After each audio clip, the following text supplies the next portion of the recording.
3 hombres subían hacia la escotilla, y debajo de ellos rugía un cohete tan alto como un edificio. Afuera, la noche de Florida estaba cargada de tormenta. Dentro, cada cable vibraba como si ya presintiera el desastre, y aún así, aquel vuelo iba a llevarlos más lejos que nadie. Nadie imaginaba lo cerca que estaban de perderlo todo. En julio de 1969, el hombre llegó a la Luna. Esa escena quedó grabada en la memoria de todos, pero lo que vino después fue todavía más extraño, porque el programa Apolo no fue un único golpe glorioso, fue una cadena de 6 descensos lunares en apenas 3 años. Piénselo un momento. 6 viajes brutales, con hombres, combustible, errores y vida humana al borde del vacío. Hoy eso sonaría imposible. La segunda expedición, Apolo 12, despegó solo unos meses después del primer alunizaje. Charles Conrad, Richard Gordon y Alan Bean iban sujetos en su Saturno V, con una misión que parecía sencilla solo sobre el papel. Tenían que demostrar algo muy concreto, que la NASA podía dejar una nave en el punto exacto que eligiera. No en una zona aproximada, no cerca, en el lugar previsto. Esa diferencia lo cambiaba todo, porque el primer aterrizaje no había sido limpio. Neil Armstrong y Buzz Aldrin llegaron vivos, sí, pero desviados del objetivo. Bajaron en una zona que no era la planeada.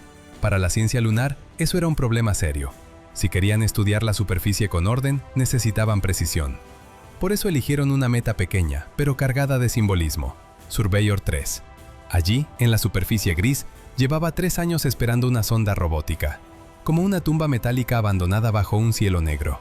Imagine esa escena: un desierto sin viento, un módulo solitario, inmóvil desde 1967, y hacia él, 3 hombres atravesando el vacío con los ojos fijos en un punto diminuto. Esa era la promesa de Apolo 12, pero el viaje empezó mal, muy mal. El lanzamiento ocurrió en medio de una tormenta. El cielo estaba cubierto, el aire parecía una amenaza, y aún así no podían retrasarlo mucho más.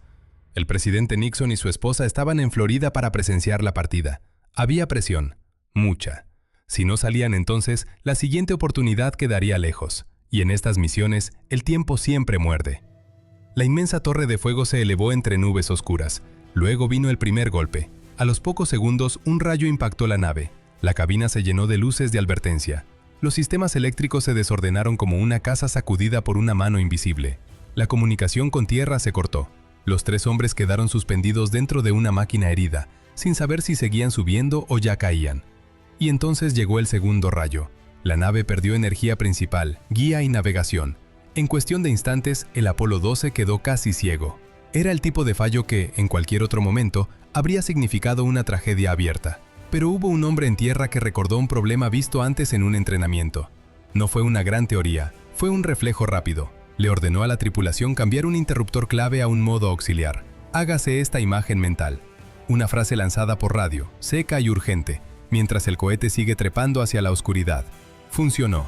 La energía volvió. Los instrumentos respiraron otra vez. Y aquella misión, que había estado a segundos de convertirse en una tumba flotante, siguió adelante. Después de eso, la NASA nunca volvió a lanzar una nave durante una tormenta. Jamás. Pero el peligro no había terminado, solo había cambiado de forma.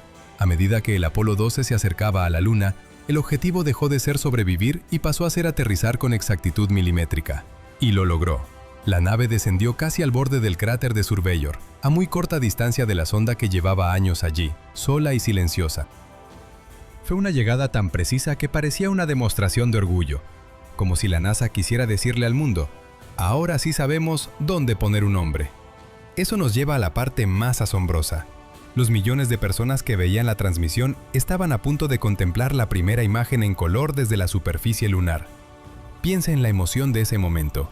No una fotografía fija, no un rumor. Imagen en vivo. Color. 2 hombres caminando sobre polvo de otro mundo. Era historia en directo. Duró muy poco. Alan Bean, en uno de esos movimientos torpes y humanos que rompen cualquier plan perfecto, apuntó la cámara directamente al sol. En la Luna no hay atmósfera que suavice nada. La luz cae con una violencia casi brutal. La cámara, frágil y expuesta, quedó dañada al instante. La transmisión murió allí mismo. La pantalla mostró nada. Silencio. Fin. Pero la misión estaba lejos de acabar. Póngase ahora en el casco de esos hombres. Delante de ellos no había colinas, ni árboles, ni horizonte familiar. Solo polvo, piedra, sombras negras y un aparato robótico de otro tiempo. Surveyor 3 era su destino, pero también su prueba. Recolectaron piezas, herramientas y componentes que debían regresar a la Tierra.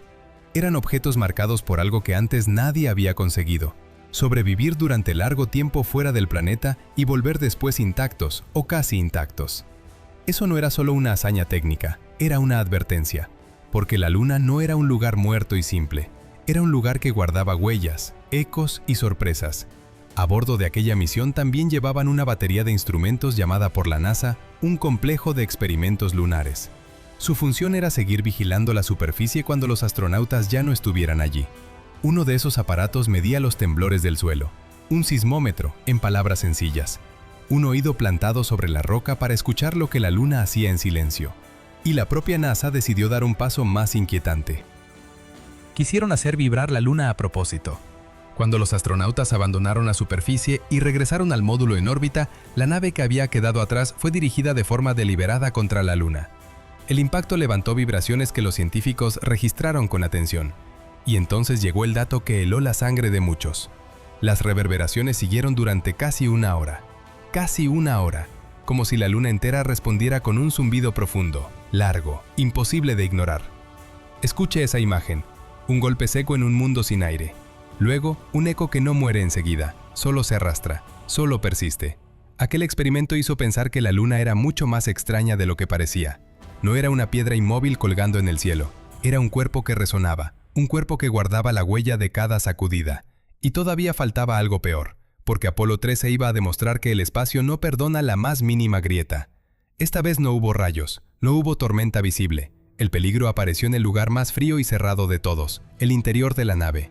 A mitad del trayecto, una avería eléctrica provocó la explosión de un tanque de oxígeno en el módulo de servicio.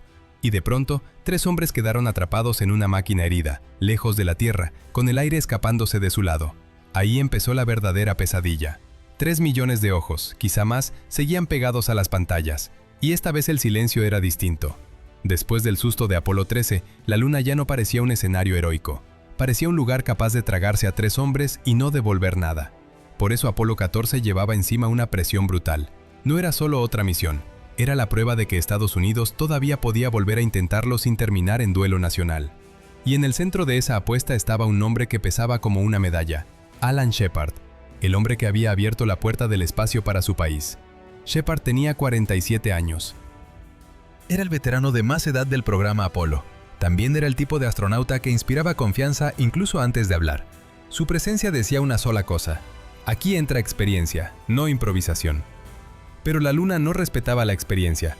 La Luna castigaba cualquier descuido. Acuérdese de esto, porque aquí empieza el verdadero problema.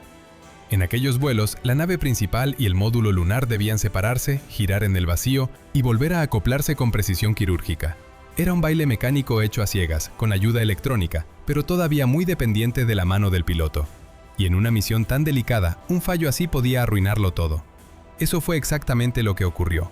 La nave intentó engancharse al módulo lunar y no logró fijarse. Lo probaron otra vez, y otra, hasta 6 veces. Nada. Un instante antes todo parecía controlado. Un instante después, el viaje entero colgaba de un hilo. Imagine la escena: la cápsula flotando en negro absoluto, los indicadores encendidos, los 2 vehículos separados por una distancia pequeña pero insoportable. Unos centímetros mal calculados podían significar el regreso a casa, o la pérdida de la Luna. Era un fallo frío, silencioso, humillante. Y aquí es donde Shepard mostró por qué lo habían elegido. No entró en pánico, no dejó que la presión rompiera al equipo. Apagó el sistema de guía del acoplamiento y pidió una maniobra visual, con el piloto guiando la aproximación con sus propios ojos. Fue una corrección simple y valiente. Funcionó. A veces, en el espacio, la tecnología necesita obedecer al instinto humano. Así se salvó una misión que ya parecía maldita. Y así se preparó una de las imágenes más recordadas de toda la era Apolo. Porque la verdadera recompensa llegó después, cuando la tripulación descendió sobre la superficie y logró una precisión casi insultante. Aterrizaron a una distancia ridículamente corta de su objetivo.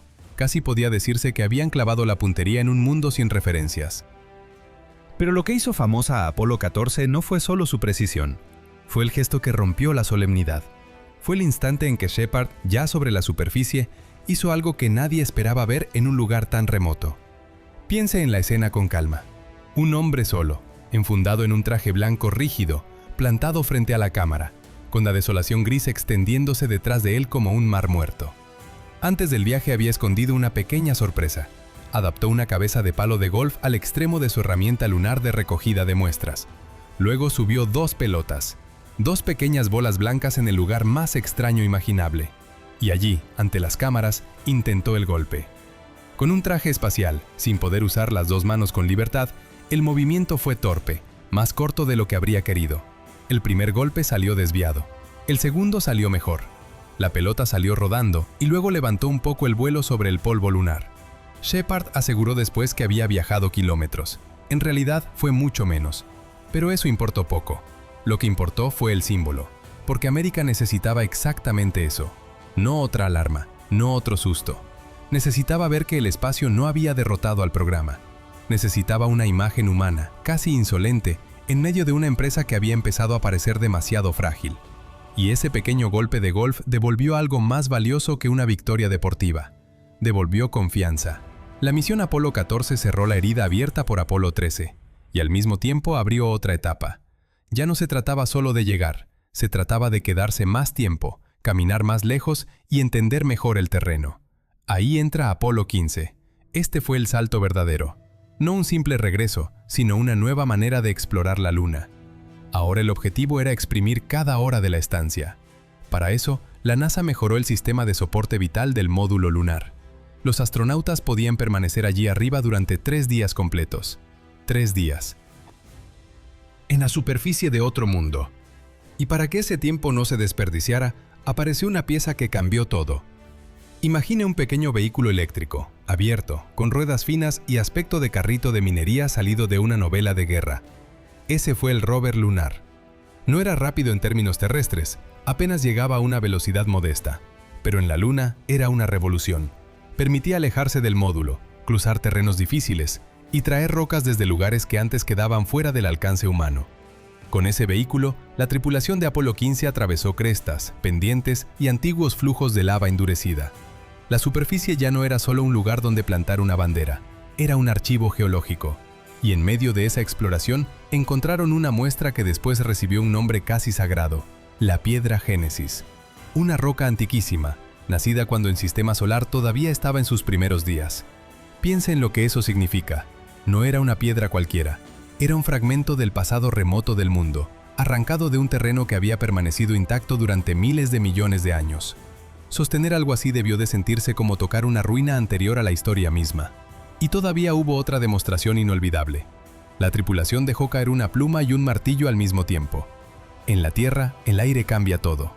Frenaría la pluma, engañaría al ojo, convertiría la caída en una pequeña trampa visual. Pero allí arriba no había aire, solo vacío. Y los 2 objetos cayeron juntos, exactamente al mismo ritmo. Una imagen sencilla, casi infantil, y aún así poderosísima. En ese momento la física dejó de ser una fórmula y se volvió espectáculo. Galileo, siglos antes, había intuido que el peso no decide la caída cuando el aire no interviene. En la Luna, esa idea se vio con una claridad casi cruel. No había discusión posible, solo caída pura. Y entonces llegó Apolo 16, 10 meses después, en abril de 1972.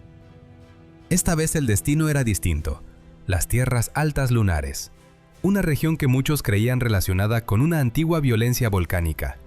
El equipo llevaba un rover más que probado y una misión más ambiciosa. Ya no bastaba con mirar, había que entender por qué aquella parte de la Luna parecía tan distinta. Entre los tripulantes estaba Charles Duke, que había vivido la primera llegada a la Luna desde dentro de la cápsula, sin bajar jamás. Ahora, por fin, le tocaba a él caminar sobre ese polvo gris y dejar su propia huella. Y esa imagen tiene algo profundamente humano. Después de ver pasar una oportunidad desde la sombra, por fin pisa uno mismo el terreno soñado. Pero lo que encontraron cambió la historia. Aquellas tierras altas no eran la cicatriz de antiguos volcanes, eran sobre todo el resultado de impactos brutales, de golpes gigantescos de asteroides que habían levantado y deformado la superficie. Eso obligó a repensar la Luna desde la raíz. No era solo un cuerpo muerto y silencioso, era un cuerpo golpeado, rehecho, marcado por choques inmensos. Y hubo un detalle más extraño que técnico. Los astronautas describieron el polvo lunar como algo grasiento al tacto, con un olor que les recordó a pólvora. Imagine ese instante. Un guante blanco rozando una sustancia fina, gris, casi viva en apariencia. Luego ese olor seco, áspero, que se pega a la memoria. No era tierra, no era arena, era algo ajeno, antiguo, casi hostil. Para entonces, la fascinación pública ya se había enfriado. El país miraba hacia otra parte, los políticos también. El gran sueño lunar empezaba a perder su brillo, pero la NASA todavía tenía una última oportunidad de demostrar que la era Apolo no estaba terminando con cansancio, sino con un golpe de autoridad. Y por eso Apolo 17 se sintió diferente desde el principio, más técnico, más ambicioso, más cerrado en sí mismo, menos espectáculo, más ciencia. Fue el vuelo más afinado de toda la serie, y también el último. El cierre definitivo de una época que había empezado con euforia y había pasado por miedo, improvisación y asombro. Lo más sorprendente es que, al final de todo, el hombre que bajó a la Luna no era un militar condecorado ni un piloto de pruebas de rostro duro. Era un científico, el único de toda la era Apolo que puso un pie en la superficie lunar. Y eso decía mucho sobre hacia dónde había llegado la misión. Ya no se trataba solo de conquistar, se trataba de investigar con una precisión casi obsesiva. Pero antes de llegar a ese último descenso, Apolo 17 todavía tenía reservado un giro que resumía toda la ambición del programa. Todo lo anterior, el susto, la reparación, el rover, las rocas, la lección sobre la gravedad, había preparado el terreno para una despedida diferente. Una despedida que no iba a sentirse como un final glorioso, sino como el cierre solemne de una era que ya se estaba quedando atrás. Cada misión Apolo llevaba ciencia a la superficie lunar, sí, pero hasta entonces, casi todos los hombres que bajaban allí eran pilotos entrenados para obedecer instrumentos, no para leer la memoria de una roca. Esta vez, en cambio, caminaba sobre la Luna un geólogo de verdad. Harrison Schmitt no miraba al suelo como un conductor de prueba, lo miraba como si estuviera frente a un archivo enterrado durante miles de millones de años. El lugar de aterrizaje era una depresión llamada Valle de Taurus Littrow. A su alrededor se levantaban montes bajos, con paredes cortadas a pico, como cicatrices abiertas en la oscuridad. No eran colinas decorativas, eran cortes en el pasado lunar, y eso cambió todo.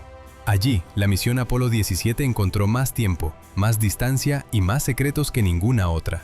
Schmitt y Eugene Cernan pasaron 75 horas sobre la superficie. 22 de esas horas las dedicaron a salir del módulo, a agacharse, a golpear el polvo, a recoger piedras bajo un cielo negro que no perdona errores. Mire esa escena por un segundo. Dos hombres solos, lejos de todo, avanzando en un paisaje sin viento, sin sonido y sin vida. El vehículo lunar fue su salvación y su puente. Gracias a él pudieron alejarse más de 30 kilómetros y llegar a más de 7 del lugar de aterrizaje. Sin ese pequeño transporte, muchas de las respuestas se habrían quedado allí, ocultas en la quietud. Y entonces llegó el hallazgo que nadie esperaba. La Luna no era solo gris, no era esa superficie uniforme que todos imaginaban desde la Tierra. Bajo una capa de polvo, Schmitt vio un suelo anaranjado, vivo de una manera inquietante. Un color tan extraño allí arriba que parecía una mentira. Pero no lo era. Cuando esas muestras llegaron de vuelta a la Tierra, revelaron una verdad aún más antigua. Estaban formadas por esferas diminutas de vidrio volcánico, nacidas hace 3.600 millones de años. Piensa en eso, cristales de fuego convertidos en arena, guardando el pulso de una luna joven. Y de pronto, cada piedra recogida por aquella tripulación dejó de ser una simple muestra. Se volvió una pieza de una historia mayor. En total trajeron 741 muestras separadas, con un peso de 110 kilos. Ninguna otra misión lunar reunió tanto material. Ninguna. Aquellas rocas y aquel suelo ayudaron a entender la historia volcánica de la Luna, y con ella, los primeros tiempos del sistema solar. Eran fragmentos pequeños, pero hablaban con una voz inmensa. En ese punto, la NASA ya sabía lo que todos temían decir en voz alta. El ciclo estaba terminando. Podía quedar esperanza, podía quedar nostalgia, incluso podía quedar el sueño de volver algún día. Pero la era Apolo, tal como la habían conocido, llegaba a su final. Y con ella se apagaba una clase entera de valentía. Eugene Cernan fue el último hombre en pisar la Luna. Antes de subir al módulo y dejar atrás aquel polvo inmóvil, pronunció unas palabras que quedaron suspendidas en el vacío como una despedida para toda la especie humana. Dijo, con paz y esperanza para toda la humanidad. Luego dio la espalda al suelo lunar, y la huella que dejó allí sigue esperando, intacta, bajo el mismo silencio frío.